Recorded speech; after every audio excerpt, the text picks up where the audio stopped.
Good day, everyone. This is my weekly MMA news updates for last week. I'll be here to talk about events which took place last week and how I feel they went down. I'll be giving my opinions and breakdown on major events that took place last week. So let's get straight into it. First of all, I'd like to start with the new fight announcements we had. I'd like to talk about some other things though, but because I don't want my video to get demonetized as a new channel, I have to start from the new fight announcement. So, Kelvin Holland versus Gunnar Nelson in March 22nd. Okay, I don't know what Kelvin is doing here right now. But on a serious note, this is not a bad idea because he didn't really take any damage. Kelvin didn't take any damage, so I feel him taking this fight is a good thing. And he's basically fighting a similar stylistic matchup. Gunnar Nelson is a grappler. Like he's a grappler, but I think I understand why I took this fight because Gunnar is not going to have the weight advantage over him. It's going to be a welterweight, but Kelvin needs to be careful because honestly, in this fight against Reina Dorito, I noticed Kelvin's grappling. It hasn't improved. I mean, I saw Kelvin against Thiago Santos, short notice, his first fight in the UFC. Kelvin's grappling looked way better in that fight than I've seen it in recent years. I said the only example where I could say Kelvin's grappling kind of looks not so bad was against Jacques Souza. And I think people realize if they keep Kelvin real close when they're grappling with him, they don't give him close. But even RDA, his last fight, like when he was on top of Kelvin throwing strikes, like he was on his feet, Kelvin had space to scramble, he could sprawl, but I don't know. I think Kelvin's grappling has gotten worse, but I don't know who to pick at this for. I don't know who to pick to win this fight right now. I just feel Kevin needs to get his shit together, man. He just needs to. Moving on to the next fight announcements, we have Bobby Green versus Marcio Huffy on March 8th. Okay, this is going to be a crazy fight. This is why I call it Strikers Delight. Strikers are going to be happy for this. I mean, fans will love watching strikers. Okay, Bobby Green is the thing is they are both amazing strikers. They are both very lethal strikers. But green is more of a okay, touch you, move around, evade your strikes, counter you as you're coming in. Like a lot of green strikes are just fast and snappy. Like they do damages though, but they're not really, he doesn't really throw to like knock you out or to hurt you, would I say. He throws to hurt you, but not like to finish you. And that's the difference between Marcio Huffy. Huffy is a counter striker too. Like he likes to counter a lot, but when he hits you, like he makes you pay for every time you miss. Even when you land on him, like he comes back with some crazy ass punches and kicks. Like Buffy is a very good striker, and I feel this fight, if it goes the distance, Bobby Green might probably win. But if it doesn't, I see Buffy putting Bobby Green out, man. And to be honest, Bobby Green has taken a lot of damage. I mean, if this was Bobby Green in 2022, I would have said, okay, Bobby Green will probably win this fight. But this is 2025, man. Bobby Green has taken a lot of damage in his career, and I think the wear and tear is starting to tell. So Mauricio Huffy is just, I feel Mauricio Huffy is just the right man for this job at the moment. He knows the strikes to use, he knows the punches to land, he knows the kicks to use. Like I think he's going to pull Bobby Green out. I think it's going to be a good fight till then. Bobby Green might actually be winning on the numbers, but Mauricio Huffy is a very good striker. He's a well-rounded MMA fighter, if you ask me, and I feel he's going to win this fight. Moving on to the next one, we have Brandon Moreno versus Steve Erceg. This is a very crazy one, if you ask me. Like this is a very crazy fight. I feel this is going to be a very good fight. Of recently, the flyweights, yeah, like the quality of fights haven't really been what I've been expecting, if you ask me. But I feel these two are really going to put up a banger, especially in the striking department. I feel it's going to be more of a striking fight. The thing is, okay, they are both very good strikers, but I feel Steve Erceg is more technical and more polished. Yes, Steve Erceg is the better striker if you ask me, but the thing is, Brandon Moreno is a tough son of a gun. Like this guy is tough. This guy has the heart. This guy has the cardio. And when it comes to biting down on the mouthpiece and going forward, I mean, Brandon does that better than almost anyone in that division. But recently, we haven't really been seeing Brandon show that dog like he used to. But I feel in a fight like this, Brandon needs to make a statement. I'm sure he really wants to get back to that top that I once was. So I think Brandon is going to be coming with everything in this fight. And If it was a 5 round fight, I think I would have given Brandon. I would give Brandon the edge to win. But it's been a 3 round fight. I think I might just go with Steve Essek. Steve Essek is going to win this because I feel he's probably going to do enough round one and two, probably land the right strikes, tough takedowns from Brandon. Sorry, I think he's going to be able to bank in the first 2 rounds, and then maybe Brandon takes over round three, but it's just too late to because that's the last round of the fight. So I think Steve Erceg is going to win this a decision, but let's see how it goes. This is my opinion on the new fights that have been announced. Now let's get into it. The other news topic of the week that I'd like to talk about. Okay, starting with our boy, our man. This guy, man, this guy just loves to make headlines. I mean, Bryce Mitchell. I mean, he's making Sean Strickland look like a child right now, man, with his takes. Even Strickland is shocked as fuck. Bryce Mitchell decides to talk about Adolf Hitler. We all know who Hitler is. Don't want to get much into that, but just want to stay on topic. I mean, this guy just said Hitler wasn't a bad guy. That's basically what Bryce Mitchell said, though. Hitler wasn't a bad guy. And it's crazy because I mean, I kind of understand where it's coming from. I understand, like, the truth is in history, every story we are told has been falsified a bit, and little final details have been changed just to push things in certain people's favor. But you can't come out and say Hitler wasn't a bad guy. And the fact he was said it was like Hitler wasn't a bad guy, he means before the meth. Like, that just raises one eyebrow, like, wait, what? So, I mean, up until the Met, it was good, then the Met just turned him bad all of a sudden. I mean, like, Bryce Mitchell really did something crazy here with this statement. Even the fact it was like, do you know what the Jews were doing? They were charging interest. Like, I felt so bad for his co-host. Sorry, I'm trying to keep a straight face while I'm talking about this, but I felt so bad for Bryce Mitchell's co-host, man. That I don't think that guy was expecting the trap Mitchell put him in. But Bryce Mitchell, man, dude, you don't come out saying things like that, bro. You don't come out saying things like that. We live in a very sensitive times now.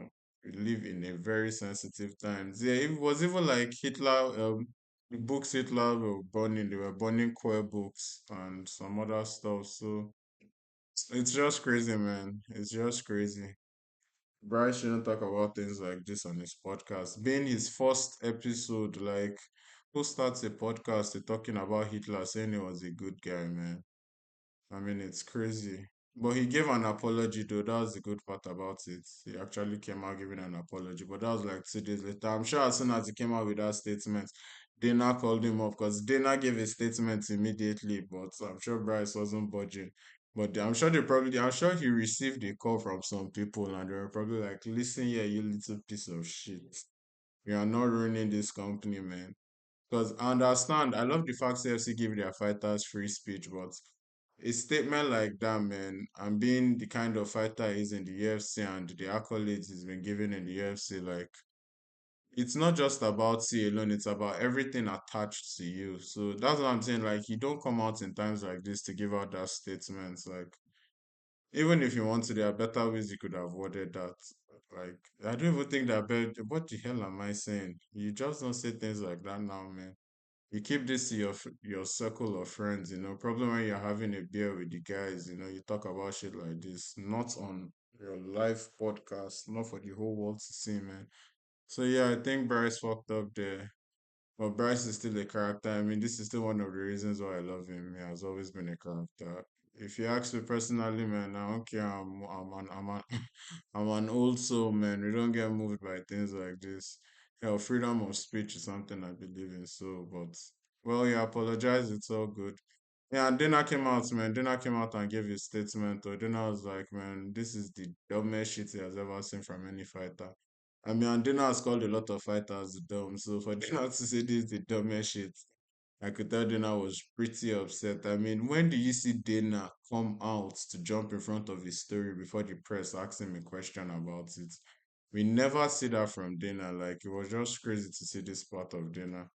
But I'm sure he did what he had to do. That was the best that was the best he could do to handle the situation at that moment. So yeah, Dana thinking real quick on that one. So yeah, that's the situation with Bryce Mitchell and his podcast with his Hitler comment. So it's a very crazy stuff.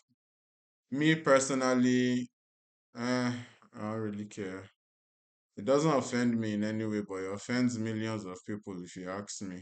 I'm one thing about me, I'm not going to like understand when people say, "Oh, I feel your pain," but the truth is, you really can't feel another person's pain. So I feel my own pain. I mean, I understand the situation you're talking about, but I can't feel your pain. I feel my own pain. I understand people who went through the Holocaust and stuff like that, the pain they felt. So yeah, I just feel it's insensitive, but aside that, it's not my cup of tea. So that's my opinion on that. Moving on to the and yes, okay, basically this is all I'm talking about this video. I just spoke about new fights and I'm talking about Bryce Mitchell and his comments, Dana's reaction, and now I'm going to talk about the other big man of the week.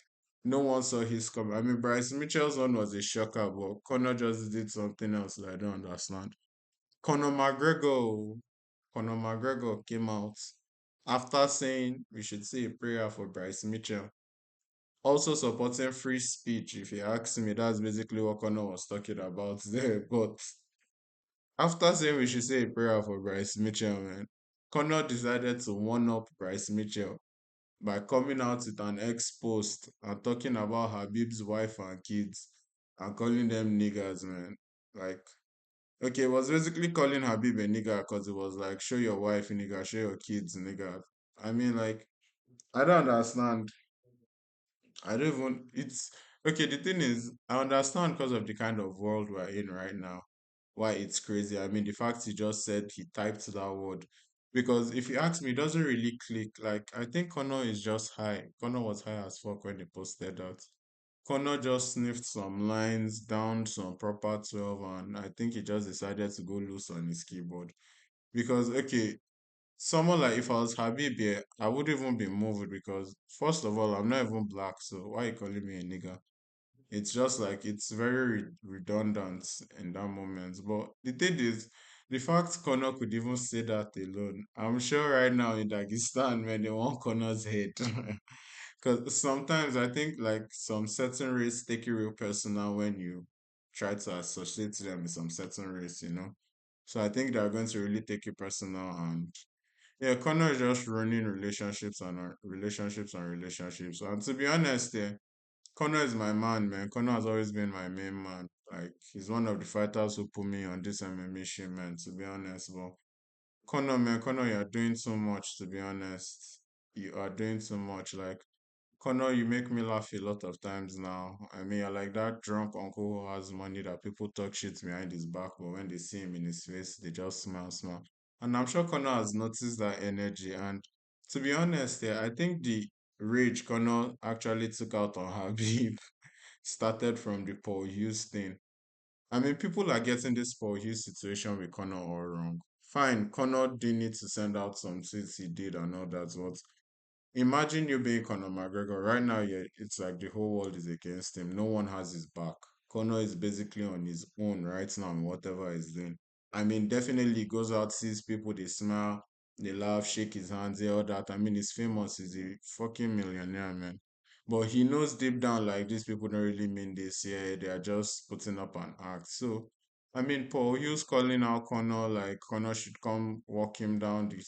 Connor should come walk him down into his fights to be in his corner and all those type of things. I mean, Paul Hughes was the one even saying this is Habib Conor McGregor too. You know, making those kind of statements. And Conor being who he is, I mean, say what you want about Conor. One thing I've noticed about Conor, yeah, like I feel Conor is someone if you are ready to ride or die with him, Conor is ready to ride or die with you. I think Coach Kavanaugh is a very good example. So like Conor being ready to ride and die with Paul Hughes, like no homo though, but Conor being ready to stick with him through the whole fight. Okay, I think, but there's a problem though. Maybe Conor was meant to show up in his corner, which Conor didn't. I don't really know about that, but Conor sticking his neck out for Paul Hughes, you know, making all sorts of comments and all that shit, you know, bringing up that heat. Plus, trust me, Conor's tweets helped Paul Hughes put eyes on that fight. I mean, Paul Hughes, after losing that fight, decided to go up to Habib. I get it, he's being respectful, but he was like, oh, I'm not like that guy. That guy is disrespectful. I'm not him. I'm my own man. Making that kind of comments. I could only imagine Connor sitting in front of his TV. with a glass of Papa 12 in his hand, just breathing heavily, about throwing the glass to smash his TV. Then maybe one of his kids walk past, then he decides, okay, let me take a chill pill. Then he goes up to his penthouse later on, does a couple of lines when the kids have gone to bed, and Connor just went crazy. Like you can understand what I'm talking about. Now I know why Connor went crazy, man. But that's still not enough reason to take out that anger on Habib and his family like that. I mean, Connor is just going crazy. I can't even say what Connor did was wrong because like we all know it was wrong. I don't even know if I should condemn it right now. Right now we're at the point where Conor McGregor, we are just watching and we are not judging. We just listen, we don't judge. Like, but Conor, man, I think Conor needs to fight. Bare knuckle or MMA or boxing. This guy just needs a fight. Like he needs a fight. That's the only thing he has trained his whole life for, basically, and he's not doing it. How can't anyone see this man is going through a midlife crisis? Like that's the mistake about life here. I mean, with the way inflation is right now, the economy in the whole world is going to shit. Everybody just thinks financial freedom is the only hope.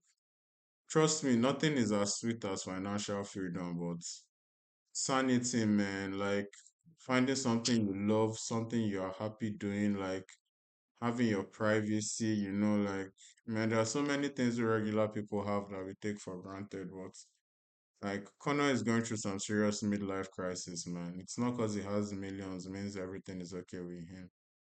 I think someone should reach out to Connor, man. I've been saying this for a while, but it's just crazy because right now I think probably people have tried, but he still wants to do his own shit. But I don't know. I don't know what's up with Conor McGregor, but he's going through something. Oh well, I'm sure Habib still wants to kill McGregor. I'm sure the Dagestani still wants to kill him. He's only making this worse. I guess Conor may not live as old as you think he would. Oh well, this is what I have for you guys. I think I'm just going to end it here. Thanks for watching the videos. The content is only going to get better. Like and subscribe. Comments, man. Comments. Let's get this interaction going, man. I hope most people who are watching my videos are actually planning to subscribe because the numbers are not matching, man. You guys should help me subscribe. Let's grow. See you guys some other time. Goodbye.